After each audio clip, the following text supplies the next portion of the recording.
Halo, kembali lagi di channel ini ya. Kali ini aku akan bahas satu saham yang di-request oleh penonton, yaitu saham SBMA.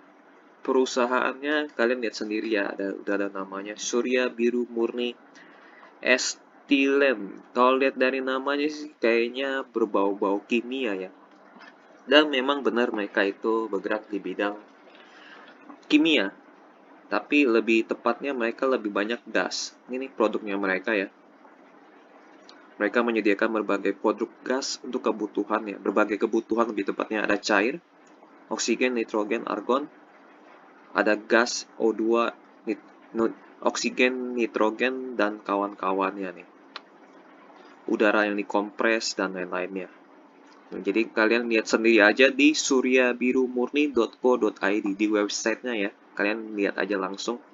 Ini ada profilnya segala macem. Ya kalian lihat sendiri aja lah ya. Oke, ini produknya. Ada jasa dan fasilitas, gas laboratory. Kliennya siapa kita lihat. Nah ini kliennya ini ya perusahaan-perusahaan energi. Ada Total, Pertamina, Petrosi, Chevron, dan lain-lainnya. Ini perusahaan-perusahaan energi nih, minyak dan batu bara ya. ABM ini ke batu bara. Oke, ini klien-klien mereka. Pupuk Kaltim juga ada nih. Lalu kalian juga bisa lihat ini laporan dan unduhan ini, lihat laporan keuangan dan lain-lain ya. Dan nanti kalian ngecek sendiri di websitenya suryabirumurni.co.id. Oke, kita langsung lihat profilnya. Ini SBMA ini baru IPO di tahun 2021. Ini baru banget. By the way, aku sebenarnya kurang tertarik dengan saham yang baru IPO ya, karena yang baru masuk di bursa saham itu kebanyakan harganya ketinggian.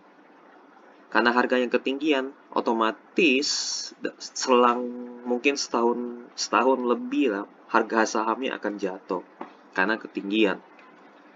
Gitu. Dan kebanyakan banyak yang mengambil untung ya dari investor sebelumnya itu mengambil untung lewat pasar modal. Jadi sahamnya ibaratnya digoreng dulu, habis itu dijual ke masyarakat. Begitu. Oke, kita langsung lihat di bagian jajaran direksi dan komisaris. Ini kalian ngecek sendiri ya, nama-nama direksinya dan komisarisnya di Google Search dengan cara ketik nama mereka, spasi, kasus, atau skandal. Kalau misal memang nggak ada skandal berarti bagus. Tapi kalau ada ya harap hati-hati gitu.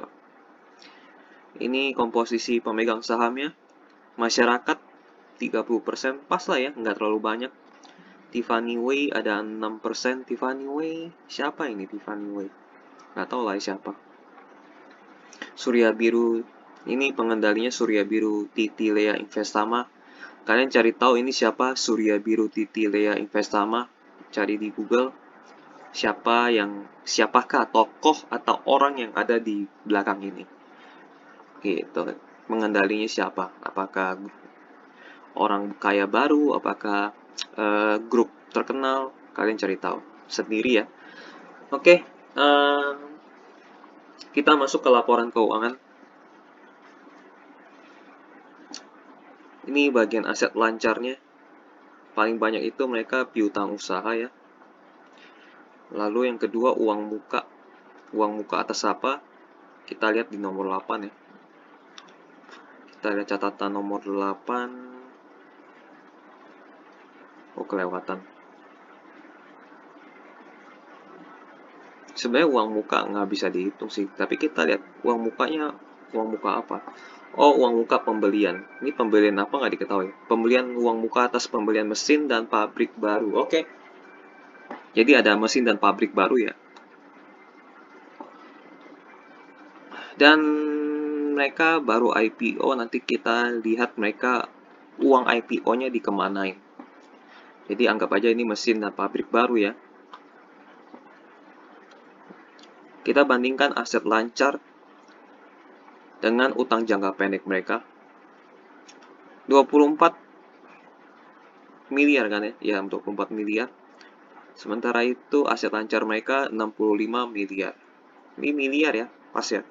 Ya dalam rupiah penuh artinya ini nggak dikali dengan angka yang lain. Jadi ini 65 miliar lebih besar lah ya. Jadi aman. Masalahnya uang cash mereka kecil hanya 4 miliar. Sementara yang harus dibayar itu 24 miliar. Atau utang usaha pihak ketiga 2 miliar. Utang bank 19 miliar ini yang agak bahaya sih sebenarnya, gede. Uang cash mereka cuman 4 miliar. Mungkin piutang bisa membantu ya. Bisa ditarik-tarikin semuanya. Jadi aman sih sebenarnya. Selama ada piutang ini masih aman. Jadi kalau mereka mau bayar ya tinggal narik aja. Narik. Bayar dong, gue pengen bayar utang nih gitu kan. Ini aman sih. Karena lebih besar. Jadi secara utang jangka pendeknya mereka aman. Kita bandingkan ini ya, total utang dengan total modal utang dengan modal investor. Modal utangnya 52 miliar, sementara modal investornya 214 miliar. Jadi super aman. Utang bank jangka panjangnya juga ada nih, 12 miliar. Tapi bisa lah dia ditutupi dengan offset dan lain-lainnya. Uang muka pelanggan ada sini 10 miliar.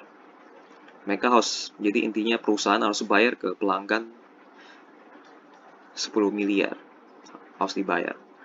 Tapi kalau kita lihat persediaan mereka sih harusnya lancar ya. Aman lah. Ini aman. Persediaan 6 miliar. Itu belum di-markup sebenarnya persediaan. Oke, ini omsetnya aja 73 miliar, jadi harusnya aman. Kita lihat laporan laba rugi ya. Jadi secara utang mereka kecil, masih aman, masih bisa ditutup dengan piutang dan omset ternyata mereka besar. Di 2021, 9 bulan ya, mereka 61 miliar, sementara di 2022, 9 bulan, kuartal 3 ya lebih tepatnya, kuartal 3 tahun 2022, 30 September. Ini mereka naiknya dari 61 menjadi 73, naik 10% lebih ya. Dan margin laba kotor mereka tebal sekali. Jadi masuk 73, keluarnya 33, hasilnya 39. Jadi ini margin laba kotornya itu di atas 50%. Wah, ini bagus banget perusahaan. Laba ruginya oke, dari sisi omset oke. Dari laba kotor juga oke, dari margin laba kotor juga oke.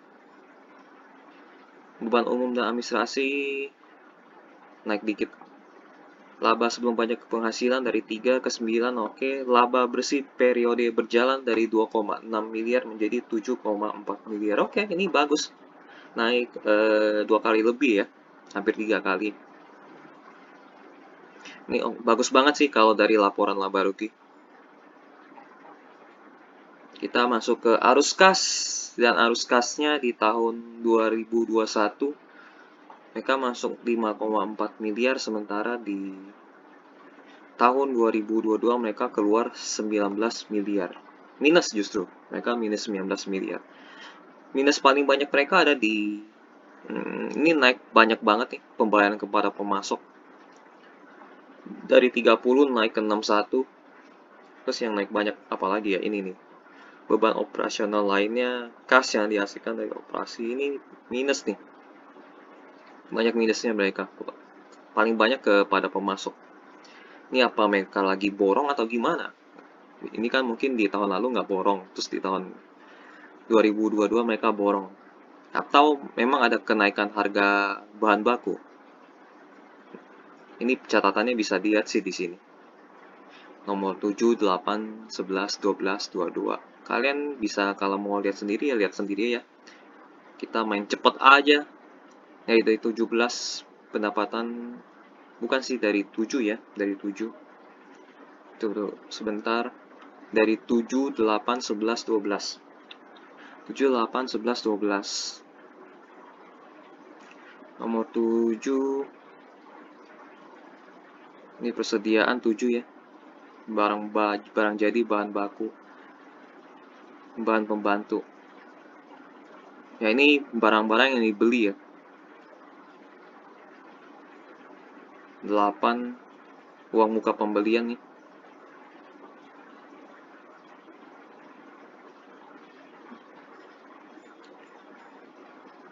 Nah, ini lumayan banyak. Ini tanah yang dibeli nih.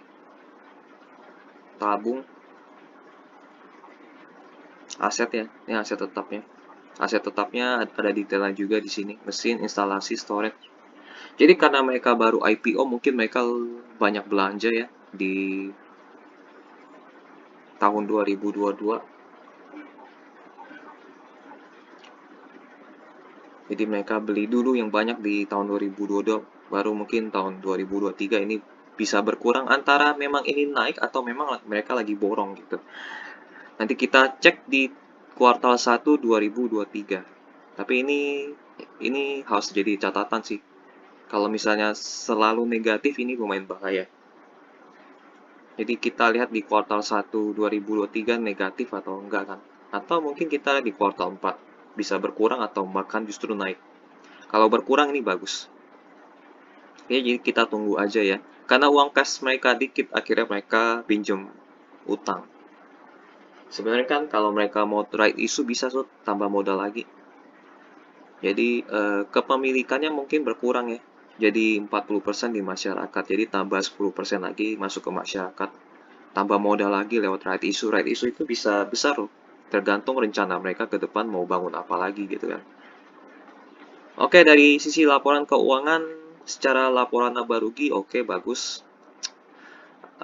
Utang pun resikonya masih kecil ya untuk saat ini. Nggak tahu ke depannya nanti bagaimana. Karena mereka ada uang cashnya kecil. Sementara ini yang jadi catatan negatif di ininya, di arus kasnya negatif 19 miliar. Kita lihat ya, apakah di kuartal 4 akan berkurang atau bertambah. Kalau berkurang artinya bagus, berarti memang mereka lagi borong di tahun 2022. Dan kita harus ngecek di 2023, minus apa positif. Kalau positif artinya bagus. Ya paling gitu aja dari laporan keuangan. Nah ini kinerja tahunan mereka. By the way, mereka baru IPO di 2021 ya. Baru masuk ke bursa saham 2021. Jadi uang IPO-nya dipakai untuk beli lahan, bangun pabrik, dan modal kerja. Persentasenya sekitar 40%, 30%, 10% sekitaran gitulah ya.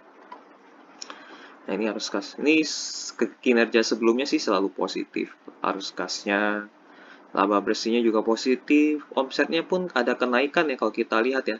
Waduh. Nah, omsetnya ada kenaikan nih. Apakah, tapi by the way ini kan bisa disetting sebenarnya. Jadi pokoknya yang sebelum IPO kita anggap aja nggak ada sebenarnya. Tapi kita anggap aja bener aja dulu ya. Sebenarnya kalau mau beli saham aku lebih suka minimal mereka di bursa saham minimal 5 tahun lah ya. Jadi dari 2021, 2023, 2024, 2025 baru aku mulai lirik gitu kan biar aku ininya analisanya nggak capek. Kalau untuk saham IPO itu analisanya lumayan capek karena harus detail banget. Karena ini bisa disetting nih yang sebelum IPO. Bisa disetting pokoknya. Ada kemungkinan di setting ya tengah time. Tapi kalau ini jujur ya bagus gitu kan. Tapi kalau misalnya di setting ya kau juga kan gitu. By the way, ini kegunaannya lumayan bagus karena untuk beli lahan dan pabrik. Semoga ini lahannya berlahan untuk komersil ya, untuk mereka bangun pabrik atau bisnis segala macam dan lain-lain. Ini kinerja mereka untuk saat ini bagus ya, naik terus.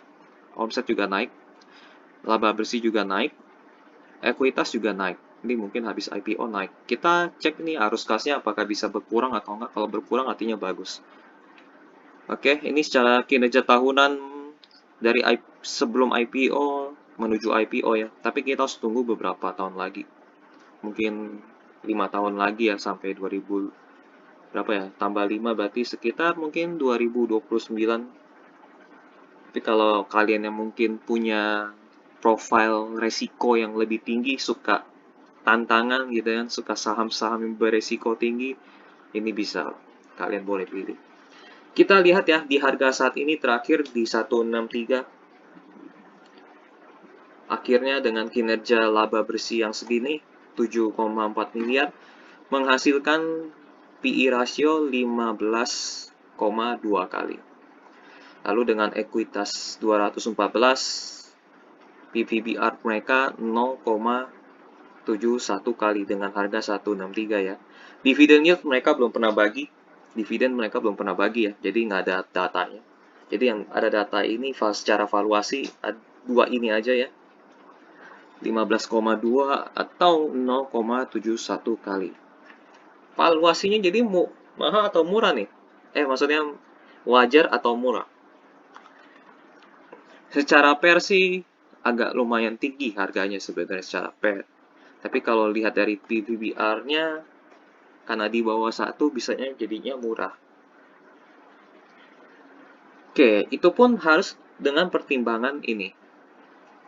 Ini kan data saat ini ya. Ini data saat ini. Jadi ada yang valuasi berdasarkan data masa lalu. Ini valuasi ya, data masa lalu. Data saat ini dan data masa depan. Kemungkinan masa depan. Prospek masa depan lebih tepatnya. Kalau prospek masa depannya bagus, misalnya permintaannya tinggi, terus pemainnya yang jenis perusahaan yang seperti SBMA ini hanya sedikit, lalu permintaan di pasarnya sangat banyak, ini bisa jadi murah. Bisa jadi murah. Kalau misalnya ya, permintaan banyak, dan di pasar banyak.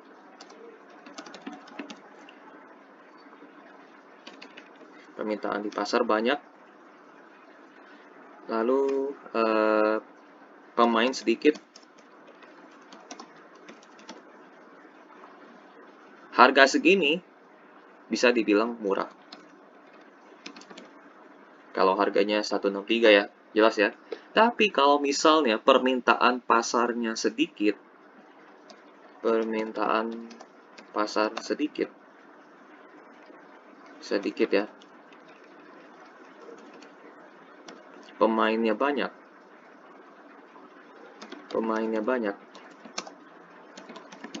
wah ini bisa dengan harga 163 ya harganya wajar.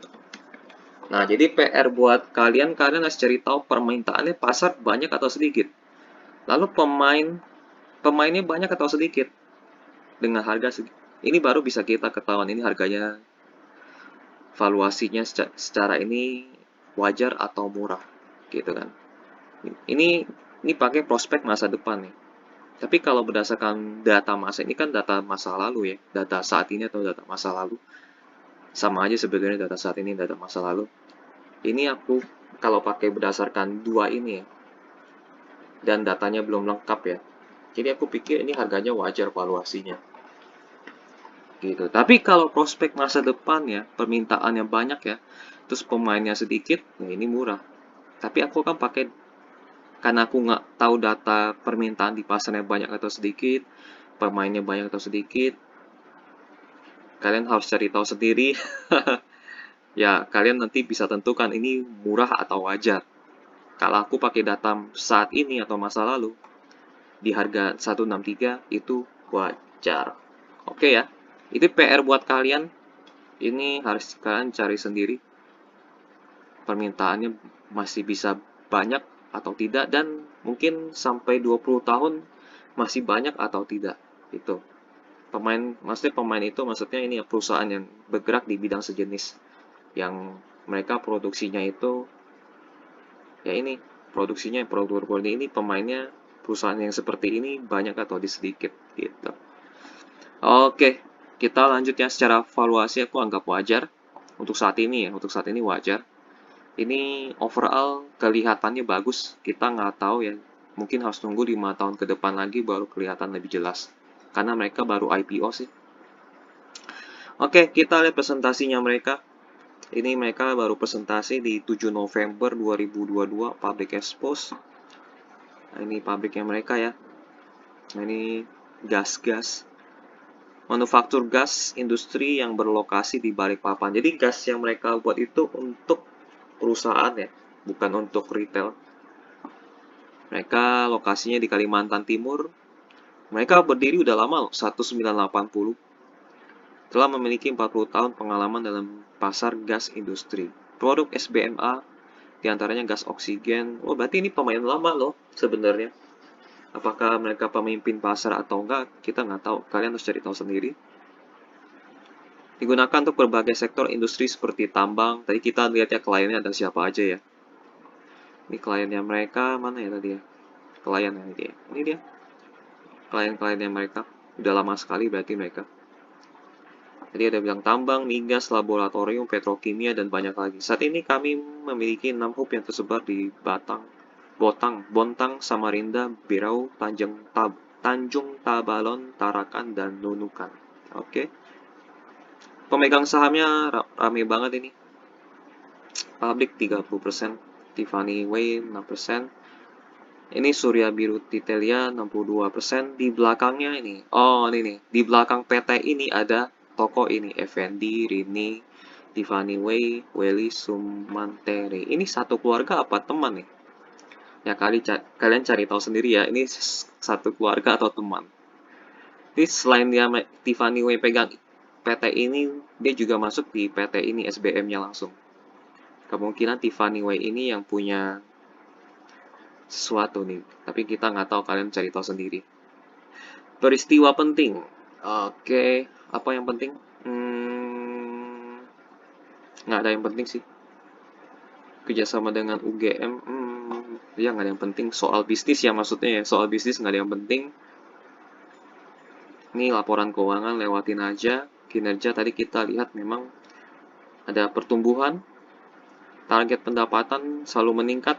Berdasarkan data Prospektus SBMA, berupa kenaikan per tahun dengan data penjualan 2021 sebesar 88 M. Ini target pendapatan mereka ini optimis banget nih. Selalu naik setiap tahun ya. Dari 2022, 2023, 2024, 2025 selalu meningkat omsetnya. Ya semoga mereka bisa realisasi pendapat target mereka ya. Kalau bisa berhasil merealisasikan dan melebihi target, ini bagus. Ini optimis banget mereka naik terus setiap tahun. ASP Development Project atau ADP merupakan proyek pengembangan pabrik dengan unit Air Separation Plant ASP. Target kami untuk meningkatkan produksi oksigen dan nitrogen. Proyek ini membutuhkan dana sebesar 39 M, yang mana 18 M dihimpun dari dana IPO. ASP akan difabrikasi di China, kemudian dikirim dirakit di Balikpapan. Oke, ini commissioningnya baru jalan di bulan ini ya, tahun ini 2023, perakitannya Oktober November. Oke. Wah, ini 2023 kalau misalnya berhasil dikomersialisasikan, ini ada tambahan omset ya di tahun ini. ADP dampak pasar. Ini penjelasan nih. Kita lihat gambar dulu deh. 3 juta per liter per tahun pasar existing, kebutuhan pasar yang mampu disupport untuk saat ini segini 3 juta yang mampu disupport. 2 juta liter per tahun kebutuhan pasar yang belum disupport oleh kapasitas terpasang saat ini. Jadi kebutuhan pasar yang belum disupport 2 juta liter per tahun. Oh, berarti masih ada 2 juta liter per tahun yang belum disupport. Artinya mereka masih bisa masuk untuk 2 juta liter per tahun. Pasar existing ya, yang sudah ada ya. Pasar liquid memenuhi permintaan pasar yang terbuka di petrokimia, migas, medis, dan distributor. Ini banyak banget sih sebenarnya. 5 juta liter per tahun di pasar liquid. Oke, berarti ini menggambarkan permintaan yang udah terjawab nih, permintaannya. Ada 5 juta liter per tahun, ada 2 juta liter per tahun yang masih belum disupport. ASP akan dioperasikan secara bertahap hingga 5 tahun ke depan untuk menjaga efisiensi dan efektivitas mesin. Produk yang dihasilkan total liquid product 1500 nm. Ini aku nggak tahu nih satuan apa ini. Mungkin teman-teman yang kimia mengerti kali ya. Oke, itu presentasi mereka. Tapi ini yang menarik. Ada 2 juta liter per tahun yang belum disupport. Terus ada 5 juta liter per tahun di pasar liquid yang lain-lain ya, yang masih belum dipenuhi juga. Ini yang sudah dipenuhi yang warna kuning ini nih kemungkinannya. Kebutuhan pasar yang mampu disupport saat ini baru 3 juta liter per tahun. Segini doang kuningnya. Berarti artinya permintaannya besar. Mereka masih bisa bertumbuh atau prospeknya lumayan cerah. Tapi kan detailnya kita tidak tahu ya, apakah ini hanya omong kosong atau benar-benar data yang real, kita nggak tahu. Oke, kita langsung masuk tanya jawab antara media dan investor ya. Sudah berapa persen realisasi capex, sales, dan net profit di tahun 2022? Untuk tahun 2022, capex kami sudah terrealisasi 70% dengan 30%-nya menunggu kedatangan Coolbox ASP, sedangkan untuk target sales tahun ini 98 miliar untuk bulan Oktober. Target sales tahun ini 98 miliar. Ini ya targetnya tahun ini ya. Untuk bulan Oktober, kami spoiler saja, tanpa unaudit sudah sekitar 87% dari target. Oh, ini bagus dong. Sekarang berapa sih? Oh, 73. Target 98. Jadi lebih tinggi dibanding 2021. Oke. Masuk akal sih. Targetnya bagus. Sehingga kami optimis target kami akan tercapai di akhir tahun ini. Untuk net profit, target kami adalah 11 miliar dan saat ini sudah terrealisasi 76%. Oke, 7 menjadi 11 ya. Ini kita lihat tercapai atau enggak ya. Kalau misalnya mereka tercapai, berarti ini perusahaan bagus. Mereka bisa mencapai target, apalagi melebihi target itu lebih bagus lagi. Tapi kalau misalnya target mereka nggak tercapai, ya siap hati-hati aja gitu. Jadi bagi teman-teman yang pegang saham SBMA ini, pegang ini nih, target mereka bisa tercapai atau enggak. Kalian ingetin gitu. 98 untuk omset, 11 untuk laba bersih. Untuk proyeksi capex, sales, dan net profit tahun 2023 di angka berapa? Oke, pertanyaan bagus. Untuk proyeksi capex ada di 10M. Maksudnya capex itu belanja modal ya. Sales 123 dan net profit 12. Oh, nambahnya sedikit ya. Dari 11 ke 12. Apakah di tahun 2023 ada rencana untuk melakukan pinjaman bank jangka pendek dan panjang? Saat ini kami masih melakukan feasibility study untuk investasi kami di tahun 2023. Uang cash mereka dikit, jadi mau nggak mau pasti ada antara pinjaman bank atau kalau lebih bagus sih mereka melakukan right issue. Udah paling mereka nggak usah pinjam bank lagi, right issue.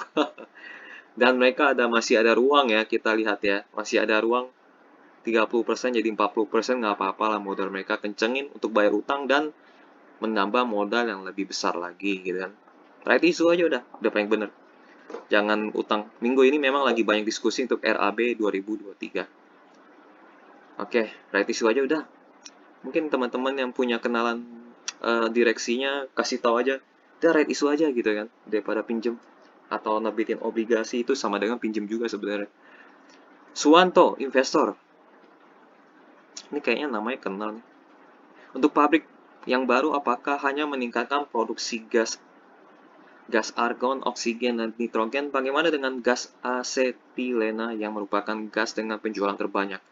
Karena pembuatan gas asetilena dengan gas-gas yang tadi kan berbeda. Terima kasih. Wah, ini kayaknya ngerti banget nih Pak Suwanto ini.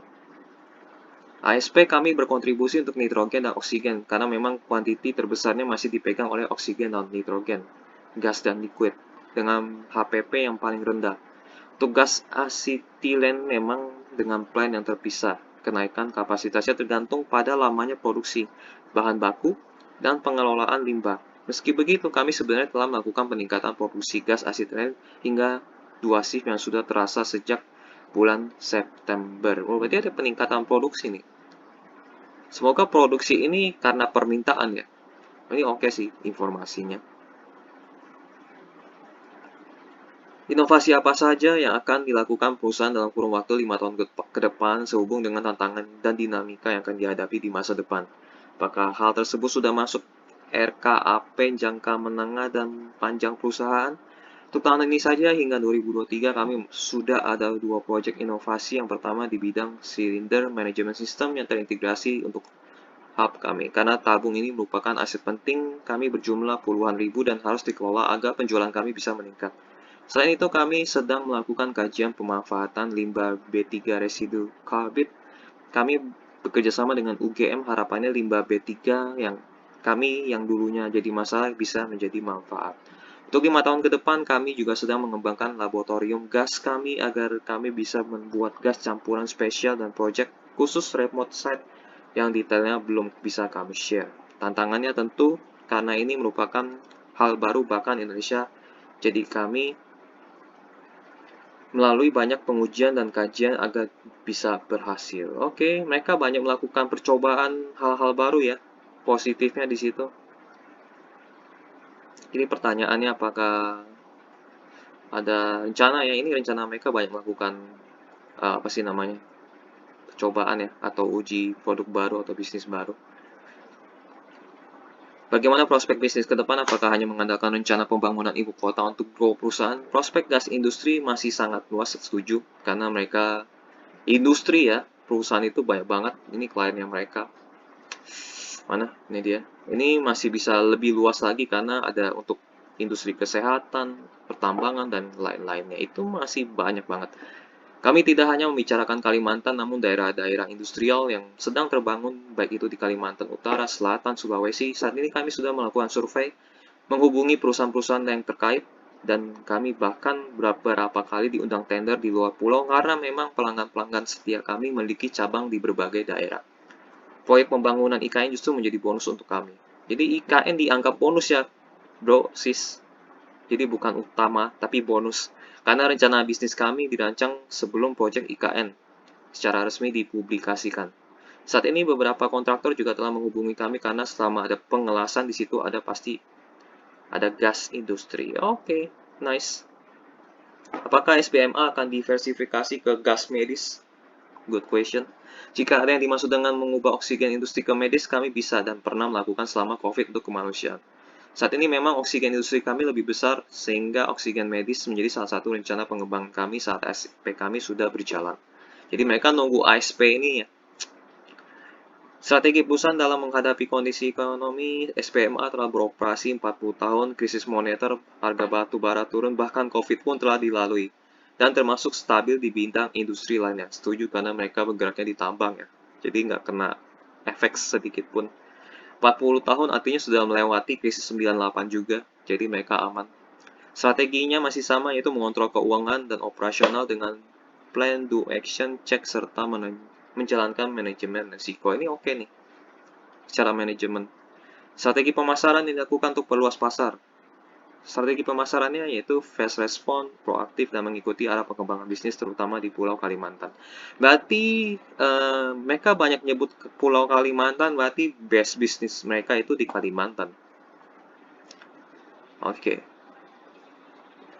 SBMA menargetkan pendapatan sampai akhir tahun melebihi 98 miliar. Bagaimana untuk proyeksi laba bersihnya? Apakah dapat? Kan udah dijawab ya. Yang mendorong pertumbuhan kinerja, faktor apa saja yang mendorong pertumbuhan kinerja? Ini pertanyaan bagus. Lalu dari segi wilayahnya penjualan SBMA ke pasar mana aja ya? Optimis harga komoditas tinggi, batu bara bla bla bla. Cakupan pasar sangat luas ya, ini sangat luas sudah bilang. Karena apapun sektornya pasti terkait dengan SBMA. Setuju banget. Kawasan industri di Sanggata, Manggaloi ada konfirmasi terkait pembangunan CPO yang searah dengan target pemerintah sebelumnya terkait isu minyak goreng. Pertamina Balikpapan, kapasitas kilang tambah, otomatis sumurnya nambah. Tentunya gas sangat diperlukan untuk membangun fasilitas yang ada di sana. Oke, ini luas banget sih kalau gas kayak oksigen dan kawan-kawannya itu ya. Bagaimana strategi operasional dan bisnis SBMA Kota 4? Apakah dapat diinfokan? Dipakai untuk apa saja sampai akhir tahun berapa capex SBMA? Tadi udah dibahas ya. Pembangunan infrastruktur pasti butuh gas, contoh nyatanya pasar plantation CPO dan konstruksi RDMP. Plasma cutter menjadi saingan alternatif oksigen, teknologi tinggi, bagus hasilnya tapi butuh listrik besar. Wah, ini kelemahannya butuh listrik. Tempat terpencil di Kalimantan susah listrik seperti itu.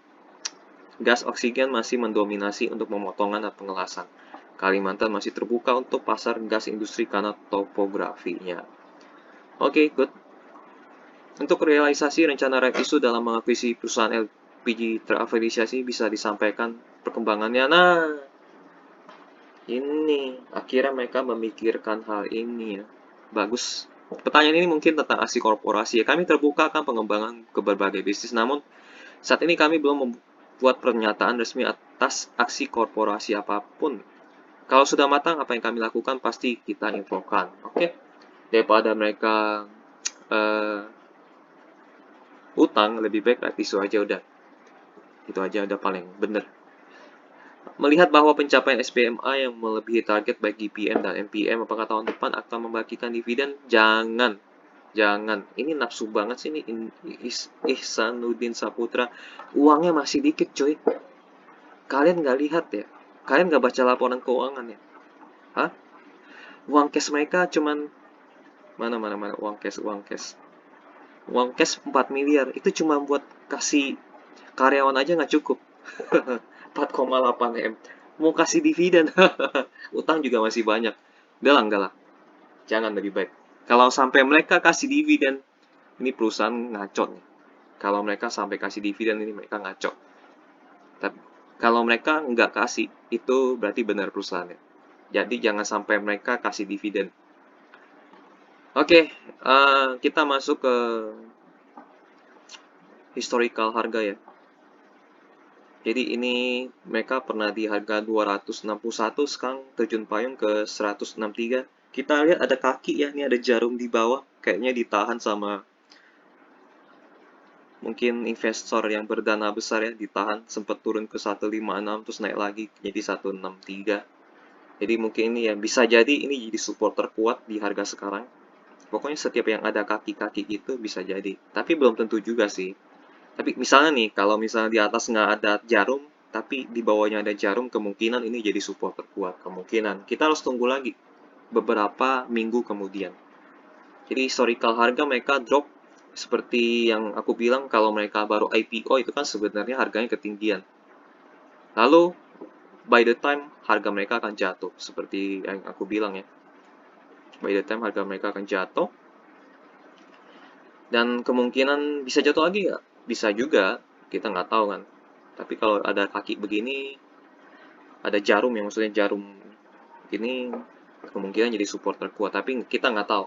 Kan itu tergantung yang pegang, yang punya barangnya mau jual atau enggak gitu. Dividen nggak ada ya, mereka belum pernah bagi dividen dan lebih baik jangan. Oke, next berita tentang SBMA, kalian cari aja di kontan.co.id, ketik aja kodenya Surya Binu Murni atau SBMA, ketik di sini aja. Nah, nanti muncul berita-berita kayak begini. Jadi Surya Biru Murni targetkan penjualan 123 miliar di tahun 2023 ya. Maksudnya ini kan 2 bulan yang lalu ya. Jadi dari mereka ngomongnya di 2022. Jadi tahun depan itu maksudnya tahun ini, 2023. Jadi peningkatan lah ya. Permintaan gas industri menopang kinerja Surya Biru Murni, dongkrak lewat ekspansi pabrik, simak. Ya, kalian baca sendiri di sini. Karena kalau baca satu-satu kelamaan. Kesimpulan. Nah, ini PR ya. Jadi udah kejawab ya, permintaannya cukup tinggi. Jadi ini aku hapus aja. Paling ya ini PR-nya jadi singkat, PR-nya yaitu pemain pesaingnya siapa aja. Pemain pesaingnya siapa? Pesaingnya banyak gak? Pesaingnya banyak? Nah, ini PR aja. Kalau misalnya saingnya sedikit, wah ini mereka bisa cuan banyak gitu kan. Oke, kesimpulan secara prospek bisnis mereka, tadi kita lihat dari presentasi mereka, ini prospeknya masih banyak yang belum terjamah, terus bisa kemana-mana industrinya, jadi prospeknya cerah ya, prospek bisnis cerah. Dan mereka pun sudah berumur 40 tahun lebih ya perusahaannya, udah melewati berbagai krisis, artinya perusahaan ini tahan banting. Prospek bisnis cerah, masih ada pertumbuhan, masih ada uang pertumbuhan.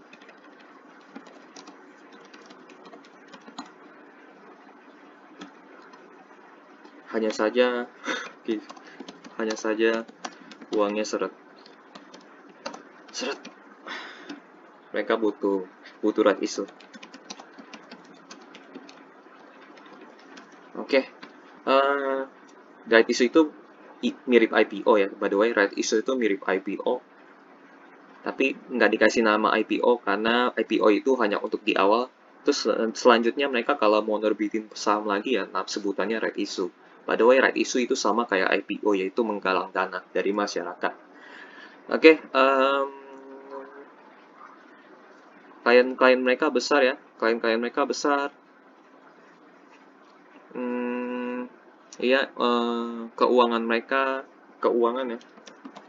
keuangan mereka masih aman, masih aman dari utang.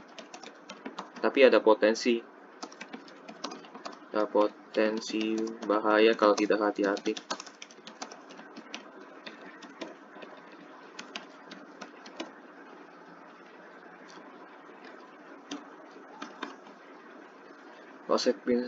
Kalau prospeknya lagi yang lain, ya paling itu aja sih.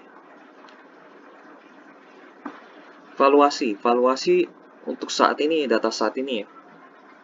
Tapi kan kita lihat ya kayak pertumbuhannya seakan-akan itu besar sekali ya. Maksudnya prospeknya itu cerah banget ya, seakan-akan masih banyak ruang. Jadi kalau misalnya ikutin di pasarnya banyak, tapi kita nggak tahu nih pemainnya sedikit atau banyak. Tapi aku akan pakai data yang saat ini aja. Jadi secara valuasi itu wajar. Secara secara valuasi wajar untuk saat ini. Untuk saat ini. Kita nggak tahu ke depannya gimana ya. Jadi kalau kalian mau beli ya boleh, tapi resikonya kalian tanggung sendiri lah gitu lah ya. Apalagi ya, dividen jangan lah ya. Harga juga sempet jatuh dalam kan gitu. Paling langsung aja kali ya. Ada yang kurang nggak ya? Prospek udah, masih ada ruang pertumbuhan. Cuman uangnya seret, jadi nggak bisa beli pabrik, nggak bisa beli mesin. House butuh dana tambahan lagi. Keuangan masih aman dari utang, tapi ada potensi bahaya kalau tidak hati-hati. Secara valuasi wajar ya. Jadi langsung aja kesimpulan like investasi apa enggak. Untuk jangka pendek iya,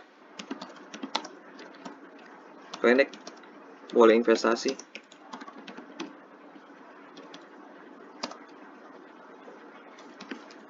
Tapi tunggu beberapa minggu lagi ya. Apakah harga saham masih bisa lebih